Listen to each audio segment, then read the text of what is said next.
Hello all. So after deciding I wanted to stop doing, or at least having a bit of a break from reviews, Banggood started reaching out to me again. Eventually I caved and got back to them with a small list of items to look at with you guys, this router plane being the first of them. A few folks have looked at this already, mostly in the US, but I still feel there's room for discussion of this tool. It's an interesting one for a closer look, I think.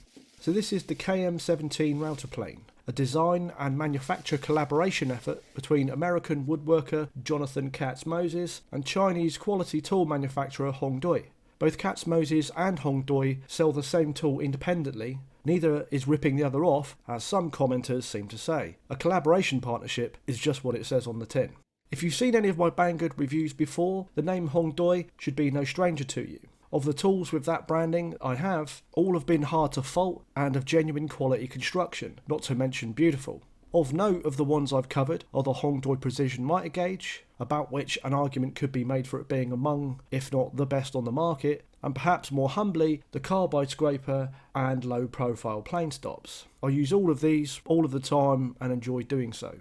I think this pairing bodes well then, an actual woodworker leading the design with a proven, high quality Chinese manufacturer getting the things made and into stores and workshops. It's kind of what Apple do with their phones, right? Before I get into having a proper look and test of the tool, I want to just address comments I've seen dismissing the KM-17 as a Veritas knockoff. I suppose in the same way that Lie Nielsen, Record, Benchdog in the US, and any number of others are all rip-off of the Stanley 71 pattern, or any number of new or vintage manufacturers ripped off the rectangular Preston pattern. The fact is, they're all similar but different, and sometimes where it counts the most. The Lie Nielsen 71 is, by any measure, a better tool than say my vintage Record 71. The base shape and handle angle of the KM-17 are very similar to the Veritas, as you can see. The fences are practically the same too, but there are even differences in the bits that look similar. For example, the Hongdui KM-17 base is made from high carbon die steel, so hard and resistant to corrosion. The Veritas base is a more run-of-the-mill ductile cast iron, not so resistant to corrosion.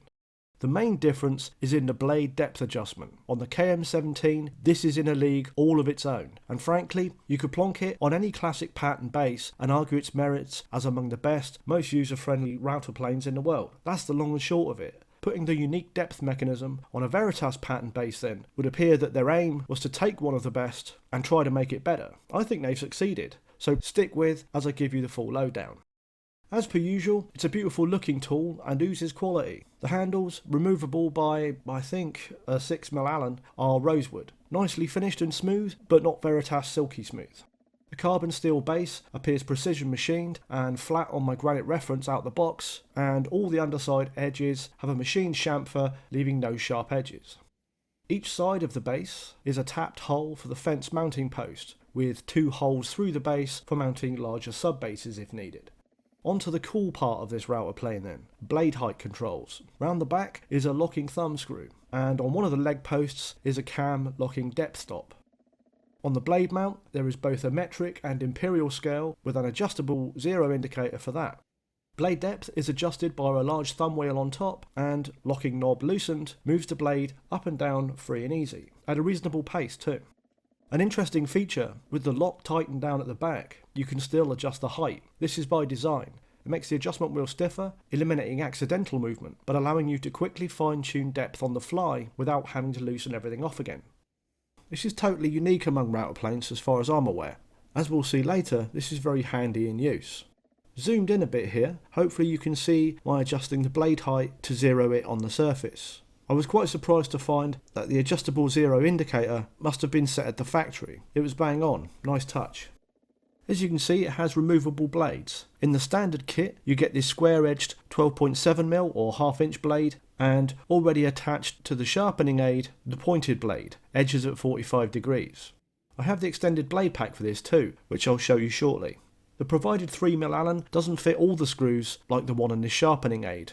Works for the depth mechanism removal and the fence posts, all the others seem to need a 2.5mm Allen. One thing that struck me was, in the manual, it shows the straight blade mounted straight in the aid for sharpening, but the pointed blade set at an angle. This makes sense. There are 45-degree cuts at the back of the pointed blade. You would assume are for aligning in the aid, but there's no room in the seat to do that. I do like the way the blades seat though, has to be said. Just odd that it shows but doesn't provide a way of mounting the blade at 45 degrees.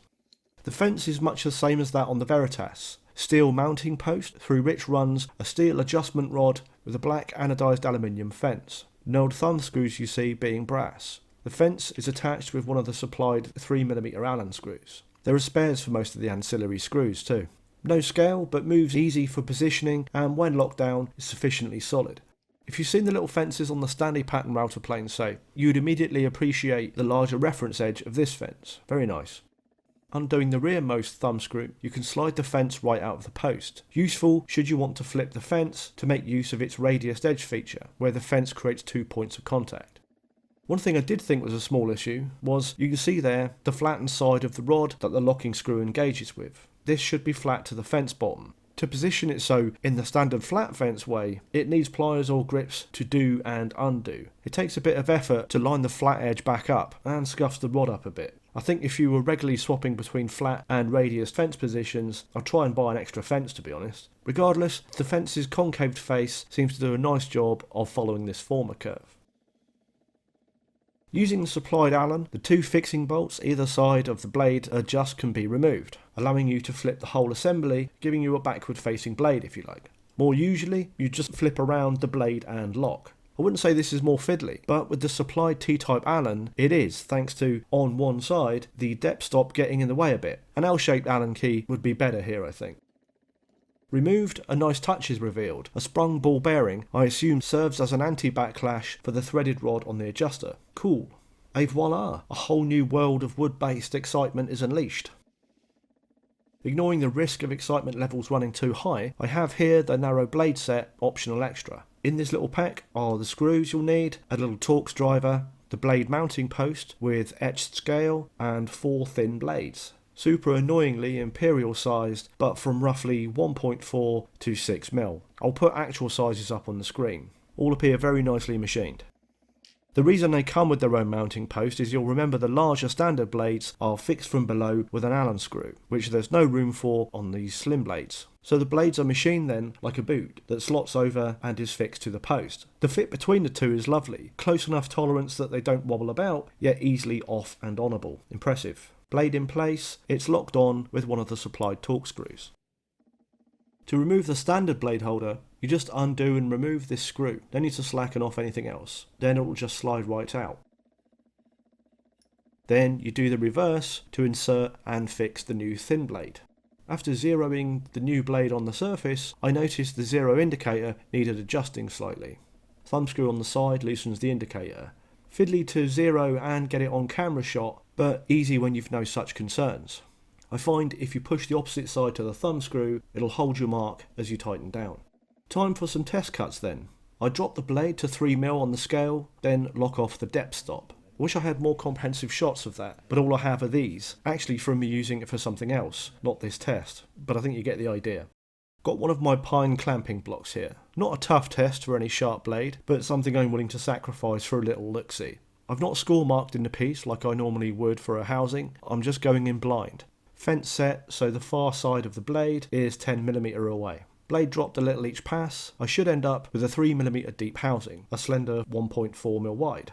The blade is cutting very nicely, although I'm only dropping it a little each pass, which you should do. These aren't tools for hogging out waste. Eventually I hit the depth stop and can whip out the verniers to see if we were close. And it was. Near as makes no difference, exactly 3mm deep. Though the depth scale in relation to the cut will only be as good as your zeroing of the indicator, I guess. Still, created a very even housing both in width and depth, even without any preparatory scores and whatnot. Quick blade swap back to the standard blade, with which I'll remove the material up to the housing, turning it into a rebate. Fence set the other side of the workpiece for this to be clear of the wider blade. Zero the new blade, then zero the indicator. Set the blade to 3mm on the depth scale, lock off the depth stop. Then, blade backed off to zero again, we can make passes, quickly adjusting as we go to remove the waste. Such a joy not having to unlock every time the depth is adjusted. Don't know if I'd go as far as say it's a game changer, but this is one hell of a router plane to work with in this respect. It just makes it so easy, removing the fiddliness of adjustment on the fly, locking, depth stop, all that. That's it, depth reached and stop hit, level with the original housing, and again reading 3mm on the vernier. A little up close of what's been done so far. Time for a quick across the grain cleanup, I think, innit? Here I've had the piece at the miter saw for some trench cuts. A nice easy way of roughing out a tenon I'm sure you're all familiar with. Cleaning up and final dimensioning in this scenario is where a router plane excels. With the rough remnants knocked off, I'm making use of the easy depth adjust using the existing rebate I've just done as a depth guide, just going by eye and feel. Again, no need to keep loosening blade locks and what have you. Just shave, turn the depth nod, shave, and so forth. It's so quick and intuitive. I've not used any other router plane like it. It's amazing the difference to workflow simply doing away with the typical blade locks makes. So I haven't gone mad with finishing, as I'm sure you get the idea, but hopefully you can see how sharp the long and cross-grain cuts are, and how well they meet, even as a quick demo trying to handle the tool whilst not blocking a camera shot. Some final thoughts then, perhaps starting with a couple of things about the KM-17 I'm not so keen on. The first minor gripe, and I'm really nitpicking here, is the fence. It's all metal, very nicely made, and functions exactly as it should. In fact, its larger than normal face is excellent in use. It's just the depth of the mounting post really. You need some 30mm, an inch or so, clearance from the top of the workpiece to the bench. You can get around this on shallower work with various clamp or vice options, but it did catch me out on one project I used it on. I think it'd be better having its locking thumb screw on the side of the post rather than underneath maybe. Rarely a consideration on my old slim fence of my record, though its reference face was laughably small. On depth stops, worth bringing up the Veritas again here. I'm lucky enough to have an old colleague who likes his fine tools and let me play with his Veritas router alongside this one. The two rotating nuts used on the Veritas for a depth stop are far from a joy to use. I found them a bit of a nightmare, and indeed the owner of it said he used them once and never since, much as he'd like to. As said earlier in the vid, the KM-17 having a decent scale means you can adjust to depth easily and accurately, then set the stop, then back off and start working. It's wholly functional. I'd like to reiterate the ease and usefulness of adjustment on the fly with the KM-17 due entirely to its unique depth adjust. This really is what sets it apart and would do the same for any base it was mounted on really. Most of the others I've mentioned have a variation of a kind of diamond clamp which doesn't lend itself to friction tightening or quick adjustment. This includes the Veritas, although its is much better in every respect than these vintage ones.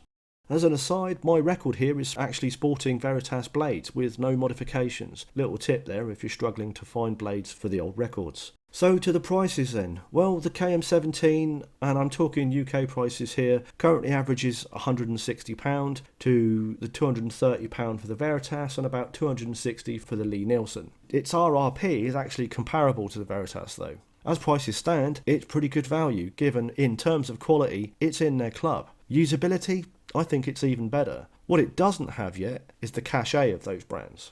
Katz Moses having the KM-17 made in China with Hongdui has meant an awful lot of quality machining and, well, tech, for want of a better term, could be packed into a competitive price point. Even better, right now, as I write this transcript and hopefully publishing this video, Banggood are having their 11/11 sale, running up to the 14th of November, which means you can pick the KM-17 up for the lowest priced anywhere at £131.74. That is cracking value.